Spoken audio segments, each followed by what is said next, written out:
everybody. I'm Erika Flint from Cascade Hypnosis Center for Training and Services here in beautiful Bellingham, Washington. And I'm very fortunate today to bring aboard Anthony Gitch. And I'm going to interview Anthony Gitch today on his success as a professional hypnotist. How are you doing today, Anthony? I'm doing great. Thank you, Erika. Oh, wonderful. So let me just tell everybody a little about you.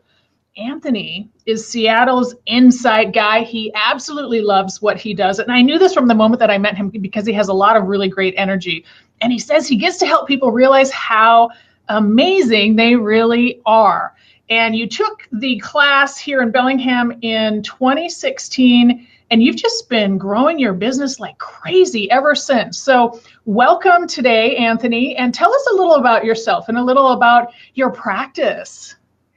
Well, like you said, I graduated in October of 2016. I hung my sign on the door in November 2016. It was about 3 weeks later, I think, very quick to get my license through the state.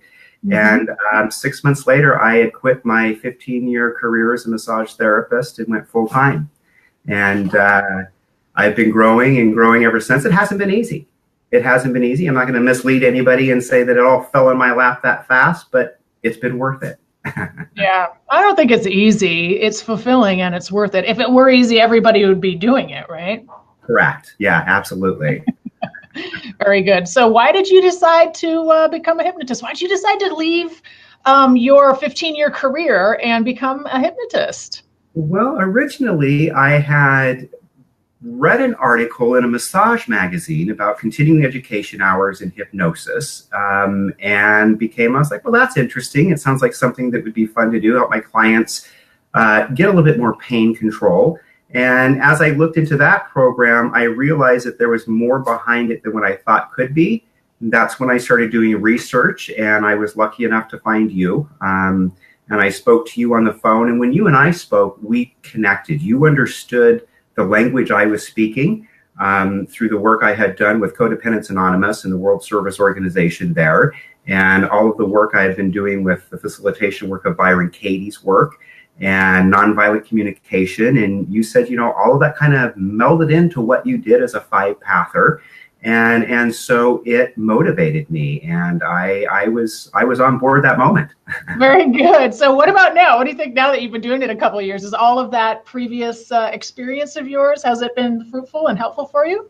It's been the thing with the foundation of the five path. It has been the rest of the playing field.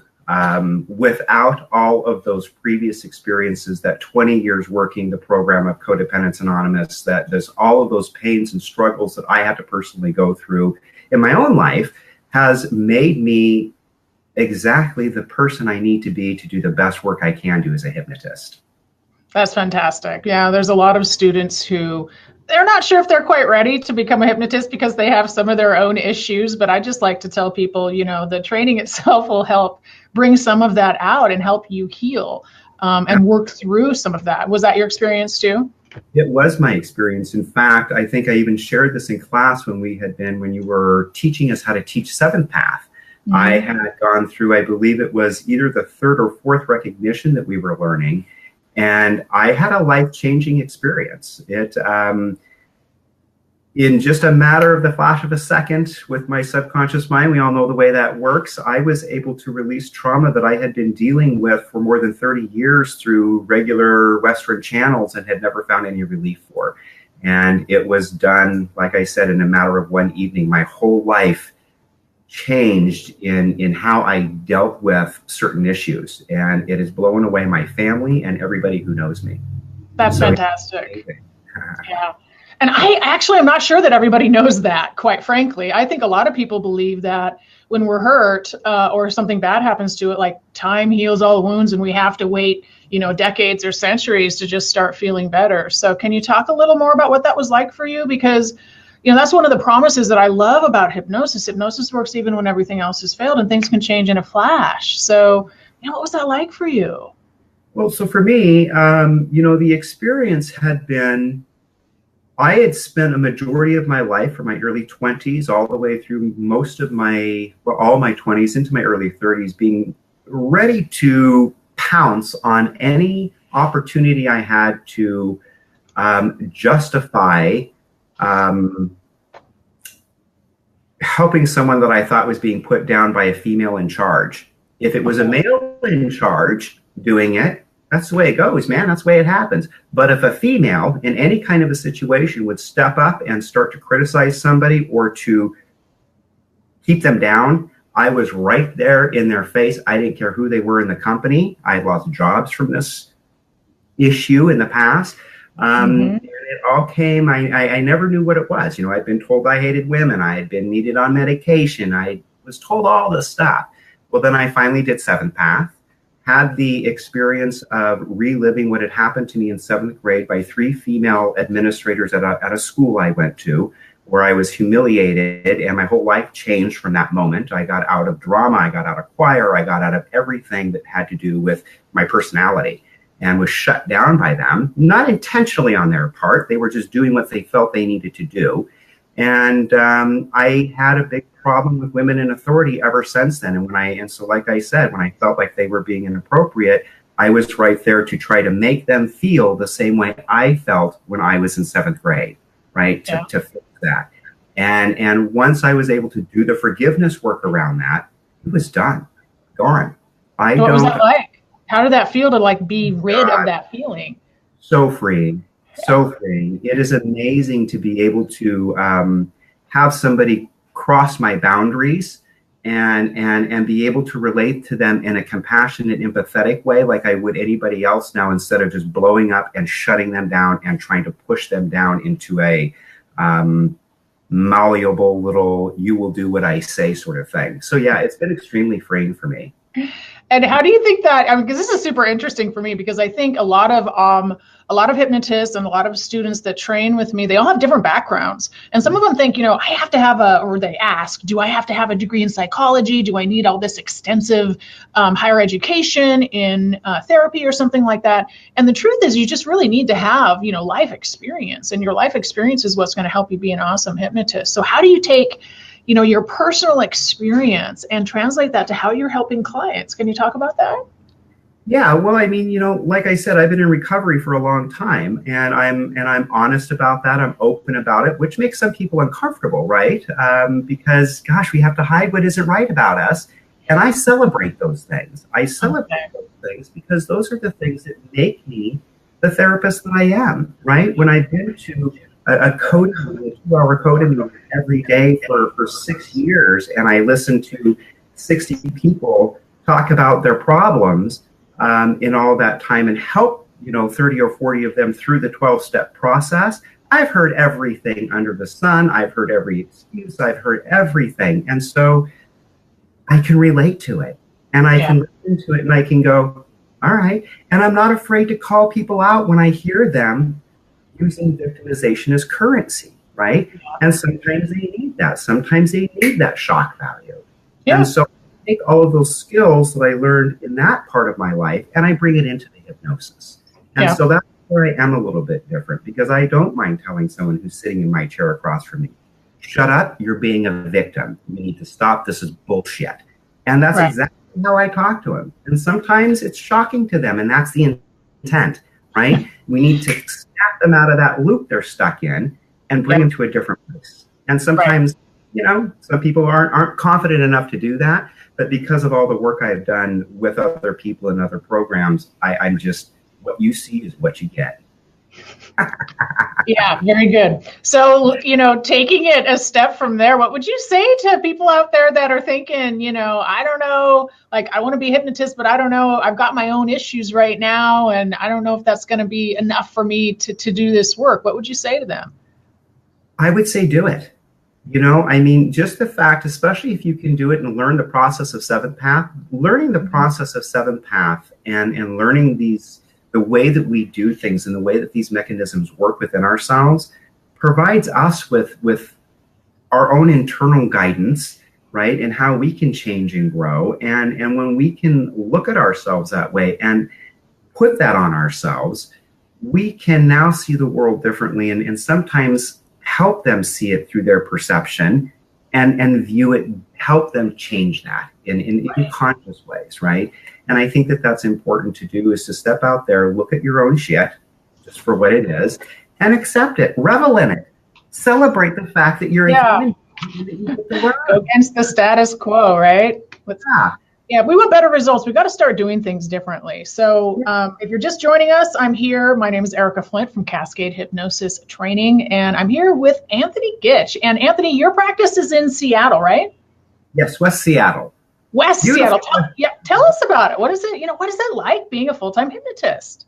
Well, it's awesome. I have a cute little office in a wonderful neighborhood. Busy, not quite as busy as I want to be right now. I'm as busy as I can be. It's growing every day. It's like I was telling you earlier, next week I'm almost booked, which is really exciting. I do a lot of different things. I have products that are only 30 minutes long just to introduce people to what it is that I do, right? Because one of the biggest things we have to do as hypnotists is make it a normal thing. Chiropractic work 20 years ago was something that those woo-woo people did, and that was weird. Right. And now look at how normalized it's become. And that's what we need to do as a profession for hypnosis. It has gained more momentum now than almost ever in history. And that is really important. And we as professionals need to take advantage of that and educate people about what it is that we do and how we can help them have these amazing lives that they really deserve to have. Absolutely. And that's why we're here today, right? We're helping more people understand what hypnosis really is, how we help them. And so let me ask you that question. What people and what issues, I should say, what issues do you like to help people with?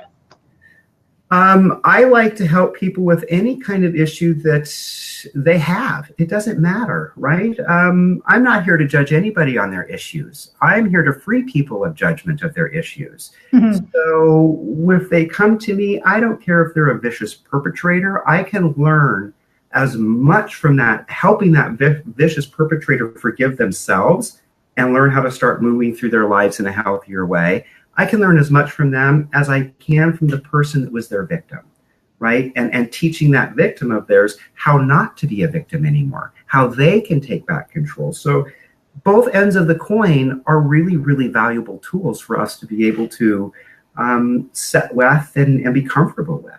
Very good. So what would you say surprised you about being a hypnotist?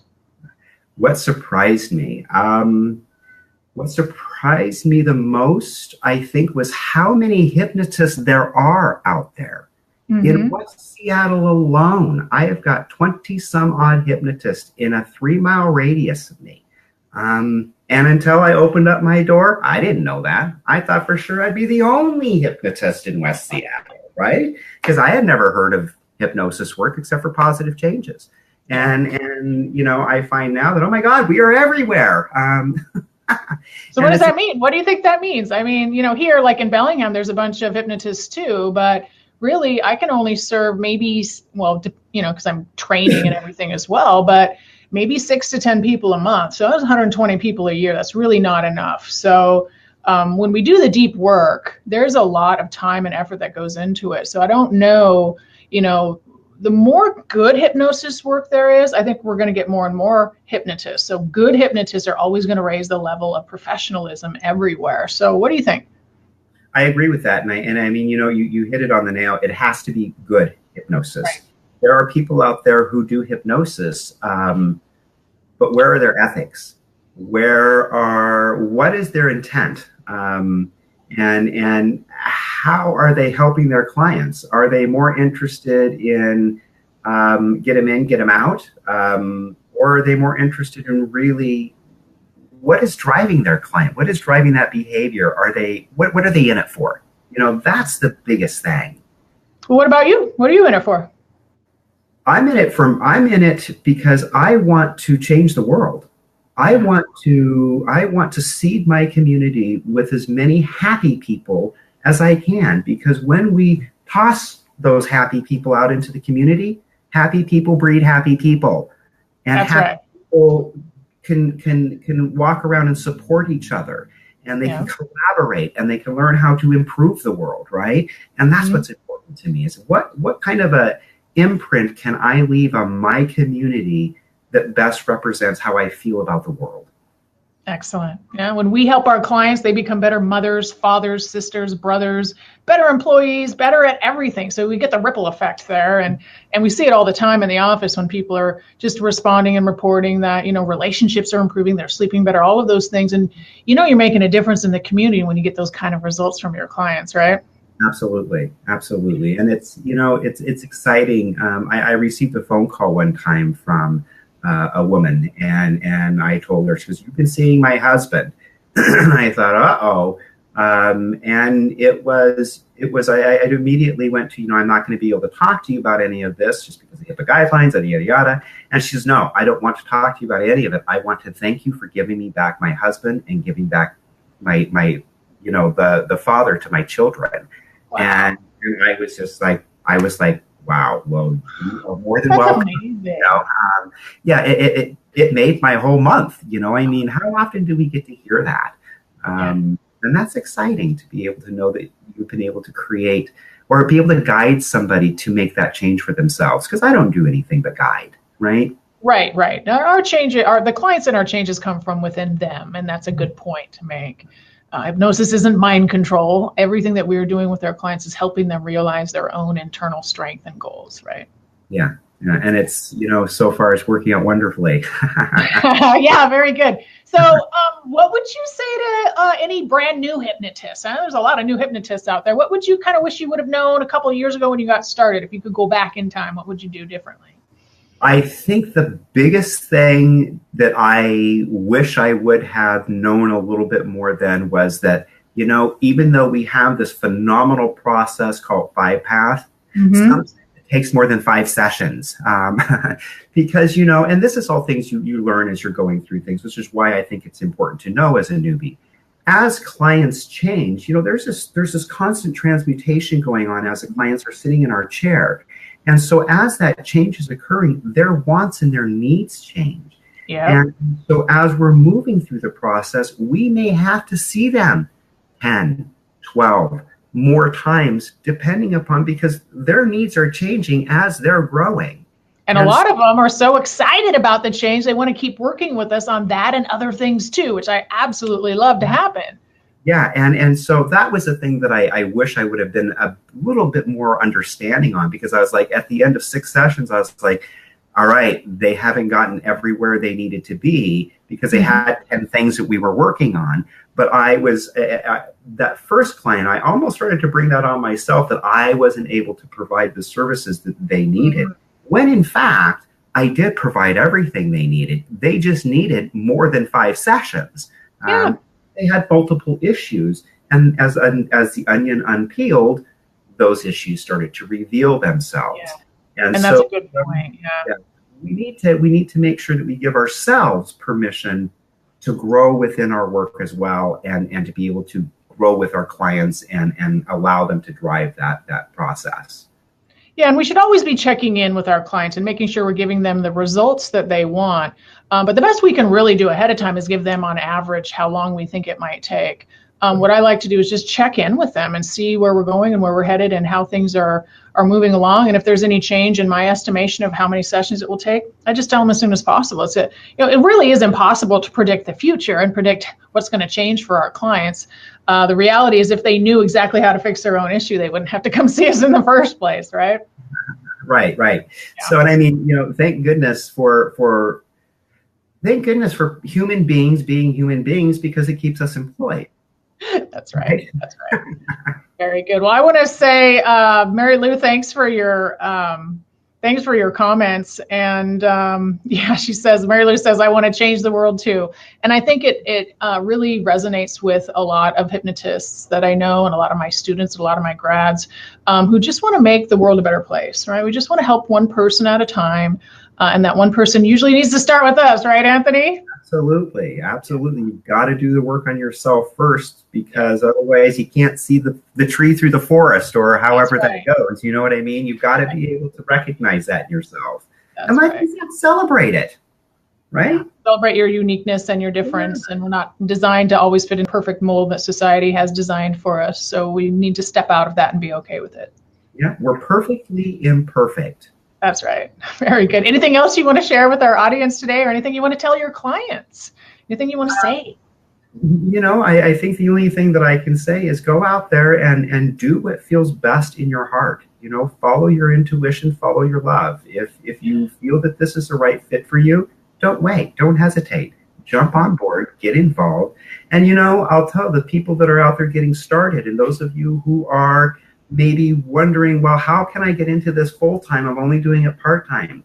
I'll tell you a really great way to do it. Do what I did. 6 months into it, I said, well, I can keep doing massage and making sure that I have this solid source of income and doing hypnosis as I'm doing it and let it kind of build. Or I can shut that door and just make sure that you're doing hypnosis and you either make it or you make it, right? And so that's right. I got up my massage license this year, and I enforced myself that, no, I can't do massage anymore. This is where I'm going. And it's been scary. It hasn't been easy, but damn, do it. Yeah. Congratulations, Anthony. That's just fantastic. Thanks. It's been exciting. So how can people find you? Oh, gosh. They can find me simply by doing any kind of web search in West Seattle, obviously, but excelhypnosis.com. Excelhypnosis.com. All right. I have got an amazing website, I think. It's full of information. Call me. I'll tell you, one of the things that I like to offer to anybody out there, especially someone in the profession, I've got a lot of skills in a lot of different areas. I was a COO of a software company. I've been the director of a veterinary hospital. I have run small businesses. So I've got a lot of skills, and I'm willing to share those with people, share with you what has been successful for me and what hasn't been successul. Call me. Okay. I'm always available to help.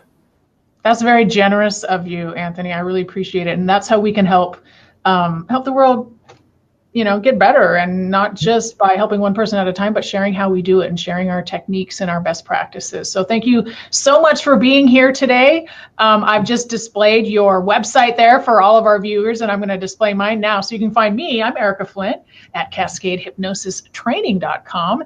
And thank you, everyone, for joining me today for this fantastic interview with Anthony Gitch and all the great work that he is doing in West Seattle. And make sure to visit his site, excelhypnosis.com, and connect with us, and let's together make the world a better place. Thanks, everyone. Bye for now.